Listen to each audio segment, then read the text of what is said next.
Hello बच्चों, जैसे कि हम क्लास 10th की मॉडल पेपर यानी अनसॉल्व पेपर सॉल्व कर रहे थे, तो आज उसका क्या है, फोर्थ लेक्चर है। तो चलिए स्टार्ट करते हैं। और हाँ, इसके पहले अगर आप हमारे चैनल को सब्सक्राइब ना किए हो तो प्लीज़ प्लीज़ जाके सब्सक्राइब करें और बेल आइकन को दबाना ना भूलें, ताकि हमारी अपडेट आपको मिलती रहे। तो चलिए स्टार्ट करते हैं। अब जैसे दूसरे का नंबर क्वेश्चन है, इसमें कह रहा है, कह रहा किसी मीनार के आधार से ए और बी दूरी पर एक ही सरल रेखा में स्थित दो बिंदुओं P और Q से देखने पर मीनार के ऊपरी सिरे के उन्नयन कोण क्या है, कोटि पूरक है। तो कह रहा है सिद्ध कीजिए कि मीनार की ऊंचाई क्या है, √AB है। तो सबसे पहले हम इसका क्या बनाएंगे, चित्र बनाएंगे। तो हम क्या करें, किसी मीनार के आधार से, तो सबसे पहले हम क्या देखेंगे, ये हमने मान लिया क्या है, एक मीनार। ध्यानपूर्वक समझिएगा, ये आपकी क्या है, मीनार, इसको हमने माना मीनार। अब यहाँ ये कह रहा है किसी मीनार के आधार से, ये क्या है, मीनार का आधार। ध्यानपूर्वक समझिएगा, ये मीनार का क्या है, आधार।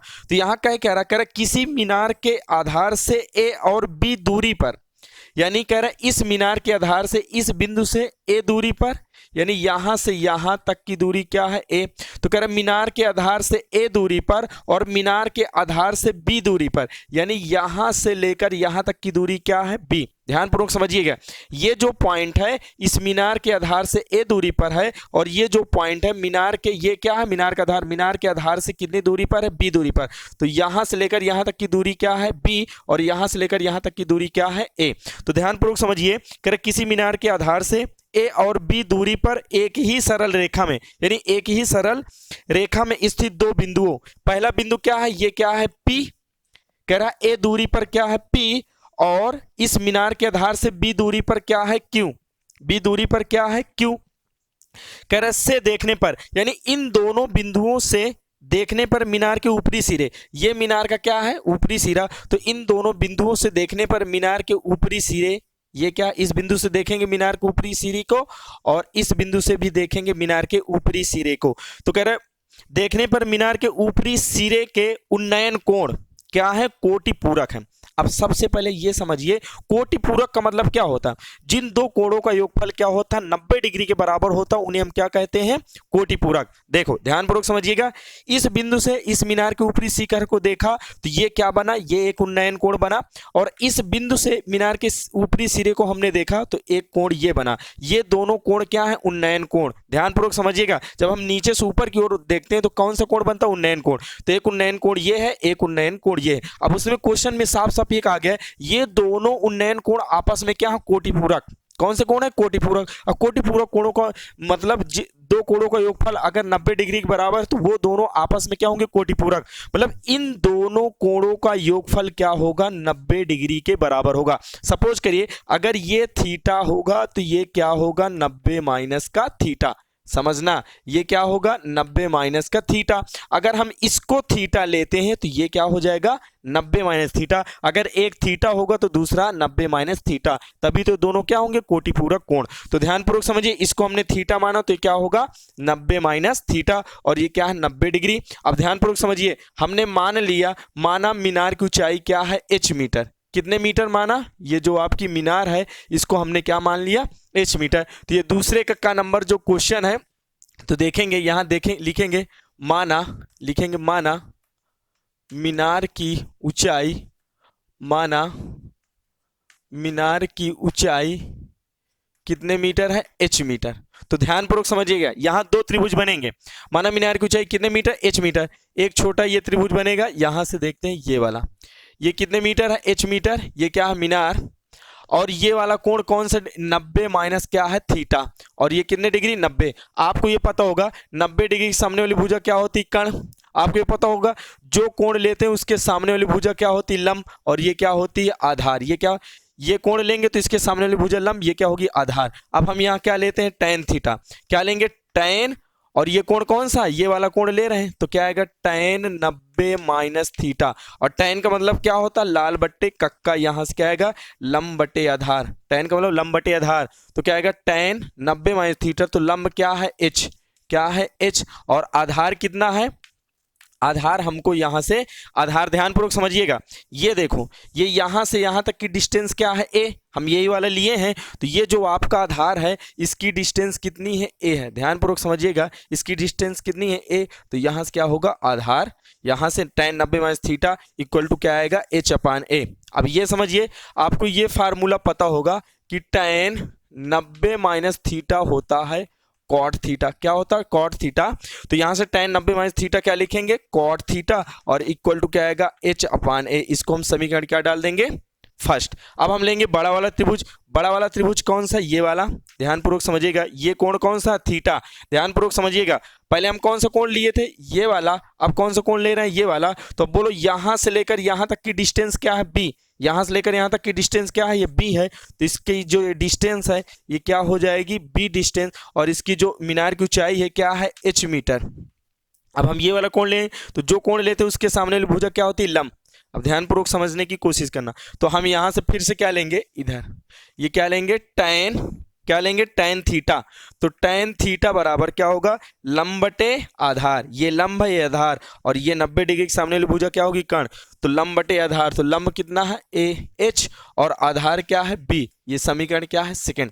अब ध्यानपूर्वक समझिएगा, हमको h की वैल्यू निकालना है, इधर समझने की कोशिश करना, हमको किसकी वैल्यू निकालना है h की वैल्यू, तो यहाँ देखो यहाँ समीकरण फर्स्ट में क्या है कॉट थीटा और ये क्या है tan थीटा, मतलब हमको h की वैल्यू निकालना है, तो कहीं ना कहीं ये कॉट थीटा और tan थीटा आपस में ये क्या होने चाहिए हटना चाहिए, तभी हम h की वैल्यू निकाल पाएंगे। तो यहाँ से हम करेंगे क्या, समीकरण फर्स्ट गुणे सेकेंड कराने पर, यानी समीकरण फर्स्ट का सेकेंड में क्या कराएंगे गुणा, क्यों कराते हैं रीजन समझिए, फर्स्ट समीकरण क्या है कॉट थीटा गुणे ये बराबर किधर वाला ये कॉट थीटा और बराबर किधर क्या है tan थीटा, तो cot theta into tan theta बराबर किधर क्या है h अपान क्या है a और यहाँ क्या है h अपान b।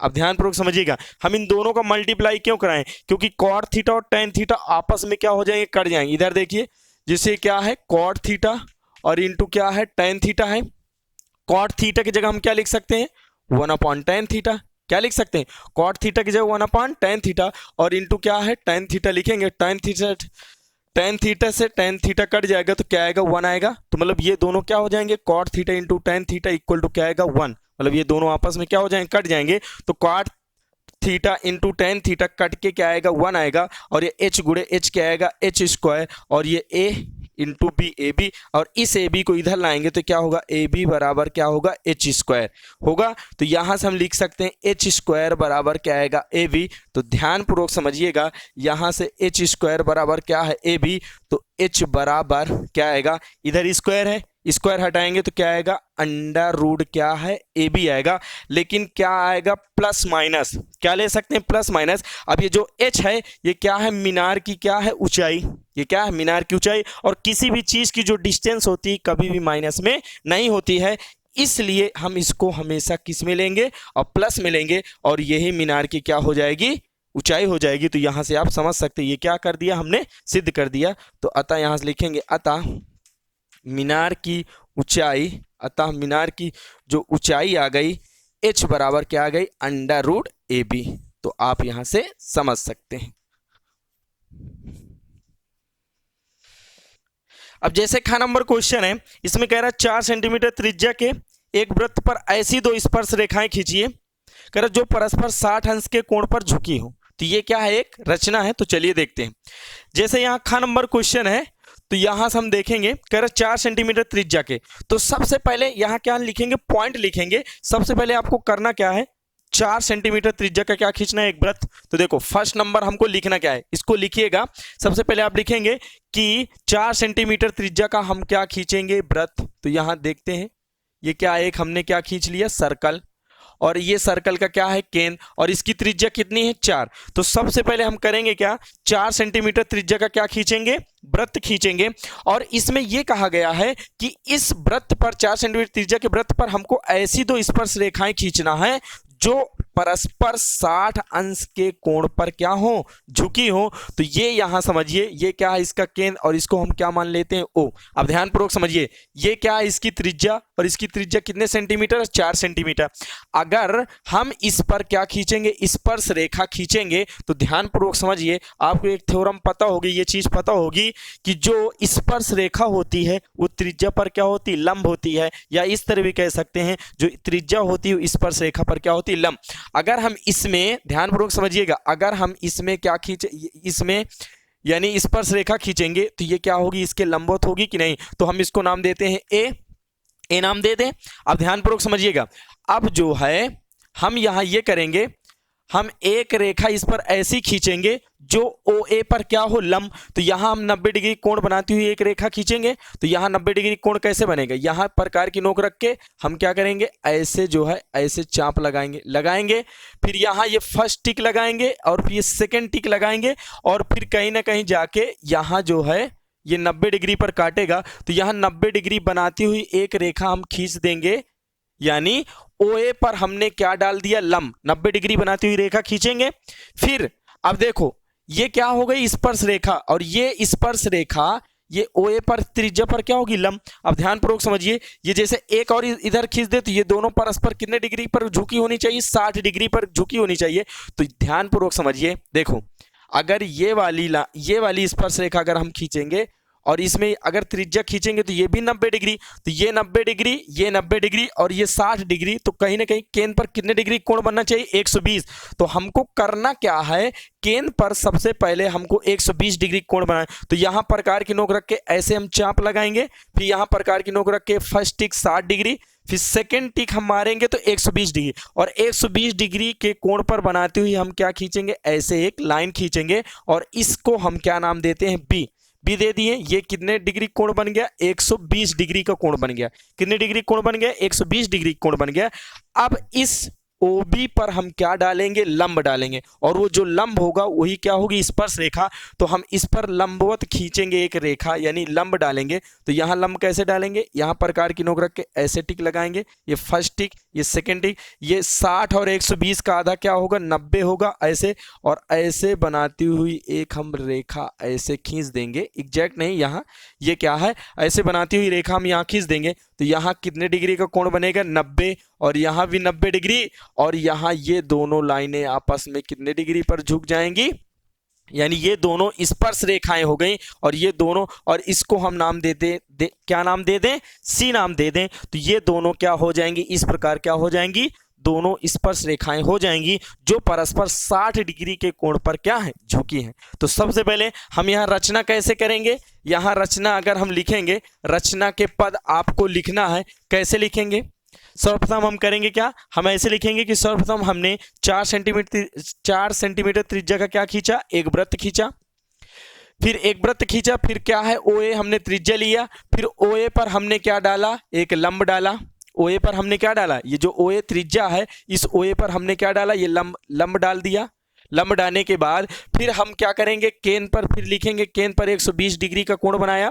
120 डिग्री का कोण बनाते हुई 120 डिग्री के कोण बनाते हुए एक रेखा खींचा जो क्या है, OB, और कह रहा फिर हम OB पर फिर क्या है, OB पर हमने एक लंब डाला, और वो क्या हुआ, वो लंब डाला और वो क्या मिला, BC, और इस प्रकार हमें AC और BC दो स्पर्श रेखाएं मिल गई जो परस्पर 60 डिग्री के कोण पर क्या हैं, झुकी हैं। तो इसकी रचना आपको लिखना है, और इसको पटरी और प्रकार से आप स्वच्छता पूर्वक बनाएंगे तो आप यहां से समझ सकते हैं। अब जैसे ग नंबर क्वेश्चन है, कर लंबाई 6 मीटर वाले एक ऊर्ध्वाधर स्तंभ की भूमि पर छाया की लंबाई कितने मीटर है, 4 मीटर, जबकि उसी समय एक मीनार की छाया की लंबाई 28 मीटर है। कर मीनार की ऊंचाई ज्ञात कीजिए। तो हम इसका पहले क्या बनाएंगे, चित्र। जैसे ये क्या है, दूसरे का ग नंबर क्वेश्चन है, तो यहां से ये समझिए ये क्या है, ध्यानपूर्वक समझिए, ये आपका क्या है, मान लो स्तंभ, और ये स्तंभ की लंबाई कितने मीटर है, 6 मीटर, और इस 6 मीटर स्तंभ की जो छाया है ये आपकी क्या है, ये जमीन पर क्या है, छाया, ये स्तंभ है और ये स्तंभ की क्या है, छाया, और छाया की लंबाई कितने मीटर है, 4 मीटर। ध्यानपूर्वक समझिए, इसको हम ऐसे मिला दें तो कह रहा ठीक उसी समय कह रहा 6 मीटर स्तंभ की, अरे यार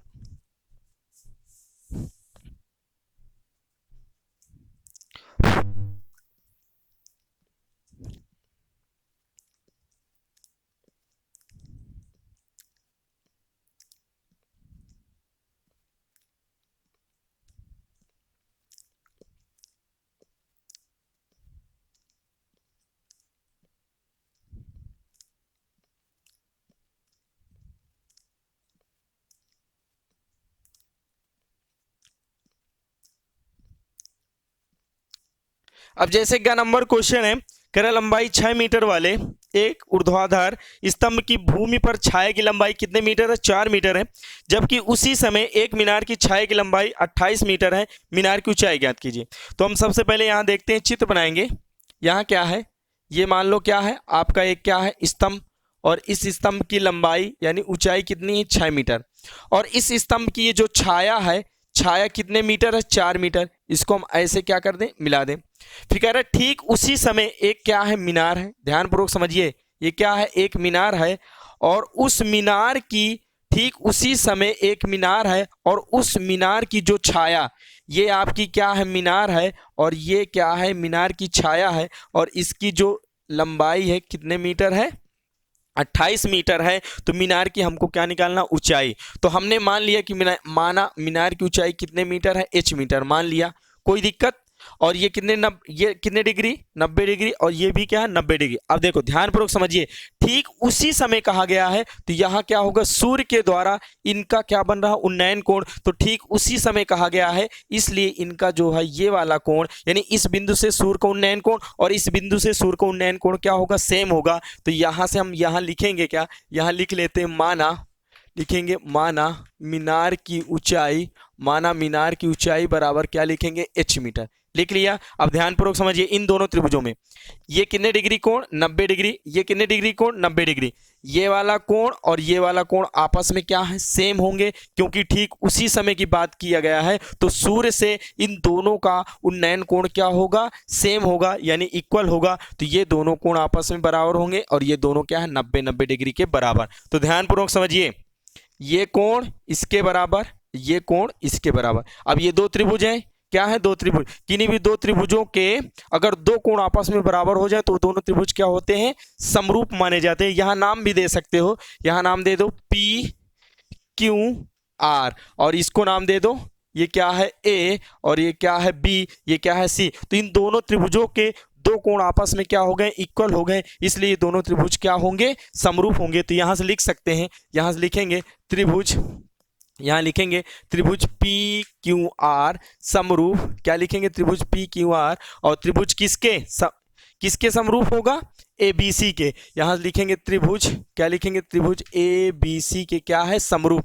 किस नियम से? एंगल समरूपता नियम से। यहां लिखेंगे एंगल समरूपता नियम से, ऐसे हम लिख सकते हैं। यानी ये दोनों त्रिभुज क्या है? एंगल के नियम से दोनों त्रिभुज क्या होंगे? समरूप। असमरूप त्रिभुजों की संगत भुजाएं आपस में क्या होती? समानुपाती। ये दोनों त्रिभुज क्या है? समरूप हैं, इसलिए समरूप त्रिभुजों की संगत भुजाएं आपस में क्या होती? समानुपाती। तो यहां से लिखेंगे इनकी संगत भुजाएं क्या है? P Q. तो यहां लिखेंगे पी क्यू बटे क्या होगा? A B. पी इक्वल क्या आएगा? क्यू आर अपान में क्या आएगा? B C. और फिर क्या आएगा? पी आर, क्या आएगा? P R. यही इनकी क्या है? संगत भुजाएं। ये क्या है? ए सी। अब हमको वैल्यू किसकी दी है? P R. देखो क्या है, हमको पी आर की वैल्यू दी है, तो ये वाला ले लेते हैं। और हमको क्या दिया है? ए सी दिया है, ये पी आर ए सी दिया है। और हमको क्या निकालना? Q R. ये क्यू आर हो गया, और क्या है? B C. तो इन दोनों को हमको क्या करना है? लेना, इसको क्या कर देना? छोड़ देना। तो यहां से क्या आएगा? क्यू आर बटे बी सी बराबर क्या आएगा? पी आर बटे ए सी। अब यहाँ क्या करेंगे? क्यू आर की वैल्यू कितनी है? 28 सेंटीमीटर। और बी सी की वैल्यू कितनी है? बी सी की वैल्यू क्या है? 4। और पी आर की वैल्यू क्या है? h। और ए सी की वैल्यू देखिए, ए सी की वैल्यू क्या है? 6। तो यहाँ से क्या है? 4 सत्ते 28। तो यहाँ से क्या है? 6 सत्ते 42। इधर इसका मल्टीप्लाई कराएंगे तो 42। तो h बराबर यहाँ से क्या आ जाएगा? h बराबर क्या आएगा? 42 मीटर आ जाएगा। और यही क्या हो जाएगी? मीनार की क्या हो जाएगी? ऊंचाई। तो आप यहां से समझ सकते हैं। अब जैसे घ नंबर क्वेश्चन है, करें ए बी और सी डी केंद्र ओ तथा त्रिज्याओं 21 सेंटीमीटर और 7 सेंटीमीटर वाले दो संकेंद्री वृत्तों के क्रमशः दो चाप हैं। करें यदि कोण ए ओ बी इक्वल टू क्या है 30 डिग्री, तो छायांकित भाग का क्षेत्रफल ज्ञात कीजिए। तो सबसे पहले हम इसका क्या बनाते हैं, चित्र। चित्र कैसे बना वैसे ही बना लेते हैं, ध्यानपूर्वक समझने की कोशिश करना। और ये हो गया ऐसे, ठीक। और जो है ये क्या है सी डी, ये क्या है सी, और ये क्या है डी, और ये ए है, और ये क्या है बी। ध्यानपूर्वक समझिए। और यहाँ ये क्या है ओ, और ये कितने डिग्री कोण बना, केंद्र पर 30 डिग्री कोण बन रहा। और इसकी जो यहां से ये वाला है, इसकी जो त्रिज्या है ये कितने सेंटीमीटर, 7 सेंटीमीटर। और जो यहां से लेकर यहां तक वो क्या है 21 सेंटीमीटर, यानी यहां से लेकर यहां तक क्या है 21 सेंटीमीटर। तो ध्यानपूर्वक समझिए, यहां दो संकेंद्री वृत्त थे। संकेंद्री वृत्त का मतलब होता है ऐसे वृत्त जिनका केंद्र क्या हो, एक ही हो और अलग अलग क्या हो, वृत्त हो। तो ये क्या है संकेंद्री वृत्त, और हमको ये वाला एरिया क्या करना है, निकालना है, ये वाला एरिया निकालना है। तो ध्यानपूर्वक समझिए, ये क्या है त्रिज्यखंड, क्या है त्रिज्यखंड, देखो ना ध्यानपूर्वक समझिए। ये क्या है आपका, क्या है एक त्रिज्यखंड ये है, और ये क्या है, ये भी आपका क्या है एक त्रिज्यखंड है। तो यहां से दो त्रिज्यखंड बने। तो हम यहां से मान लेते हैं, माना छोटे वाले त्रिज्यखंड की त्रिज्या क्या है R1, इसकी त्रिज्या क्या है R1, R1 बराबर क्या है 7 सेंटीमीटर। और बड़े वाले त्रिज्यखंड की जो त्रिज्या है R2 मानते हैं, और R2 को क्या लिखेंगे 21 सेंटीमीटर। और थीटा बराबर क्या है 30 डिग्री, क्योंकि थीटा क्या है, ये छोटे वाले त्रिज्यखंड के लिए भी वही है और बड़े वाले त्रिज्यखंड के लिए भी वही है। तो हमको क्या करना, शेडेड एरिया मतलब ये वाला एरिया निकालना है, छायांकित भाग का क्षेत्रफल निकालना है। तो आप कहेंगे सर इस त्रिज्यखंड के क्षेत्रफल में से हमको करना क्या है, त्रिज्यखंड के क्षेत्रफल यानी बड़े वाले त्रिज्यखंड के क्षेत्रफल में से इस छोटे वाले त्रिज्यखंड का क्षेत्रफल क्या कर दें, घटा दें, तो हमको शेडेड एरिया मिल जाएगा। तो यहाँ से क्या है, घ नंबर क्वेश्चन है, तो यहाँ से लिखेंगे शेडेड एरिया मतलब छायांकित भाग, छायांकित भाग, छायांकित भाग का क्षेत्रफल हम लिखेंगे क्या, बड़ा वाला त्रिज्यखंड, त्रिज्यखंड का क्षेत्रफल क्या होता है, फार्मूला पाई आर स्क्वायर बटे 360 गुणे क्या होता है थीटा, ये त्रिज्यखंड के क्षेत्रफल का फार्मूला। तो यहाँ से लिखेंगे पाई, और बड़े वाले त्रिज्यखंड के लिए त्रिज्या क्या है R2, तो क्या आएगा पाई R2 स्क्वायर, और बटे क्या है 360 और गुणे थीटा, थीटा की वैल्यू कितनी है 30 डिग्री। तो यहाँ से क्या करेंगे 30, बड़े वाले त्रिज्यखंड के क्षेत्रफल में से छोटे वाले त्रिज्यखंड के क्षेत्रफल क्या कर देंगे, घटा दे, तो उसका क्या होगा पाई R1, क्योंकि छोटे वाले के लिए त्रिज्या क्या है R1, तो पाई R1 स्क्वायर बटे 360 और गुणे थीटा, थीटा की वैल्यू कितनी डिग्री 30 डिग्री। तो यहाँ से आप समझ सकते हैं। अब यहाँ ध्यानपूर्वक समझने की कोशिश करना, इसका फार्मूला चाहे तो यहाँ लिख सकते हैं पाई आर स्क्वायर बटे 360 गुणे क्या थीटा।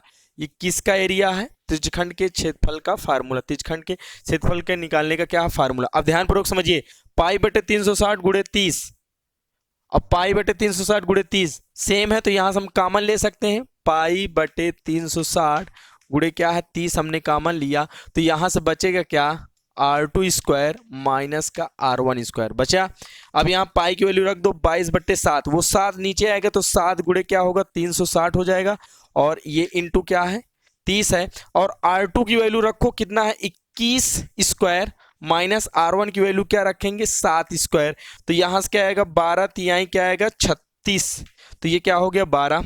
अब ध्यानपूर्वक समझिएगा, ये 22 बट्टे 7 गुणे क्या है 12, 22 बट्टे 7 गुणे 12। अब यहाँ से क्या है आपको एक फार्मूला पता होगा, ए स्क्वायर माइनस बी स्क्वायर बराबर होता है ए प्लस बी, और क्या होता है a माइनस बी, यानी एक कोष्ट में a प्लस बी, एक कोष्ट में a माइनस बी। तो यहाँ से a square minus B square वाला लगा सकते हैं, तो ये 21 प्लस का क्या होगा 7, और एक में क्या होगा 21 माइनस का 7, और 21 में 7 जोड़ेंगे तो यहाँ से कितना आएगा 7 चौको 28, तो यहाँ से क्या लिखेंगे 28 आ जाएगा, और ये 21 में से 7 घटाएंगे तो कितना आएगा 14। तब इसको काट दो, 7 दूनी क्या आएगा 14, और इसको काटिए, और किससे कटेगा 2 छंग 12, इसको काट दो, फिर 2 से काटो, 2 एक कम 2, 2 एक कम 2, 2 तिहाई क्या आएगा 6।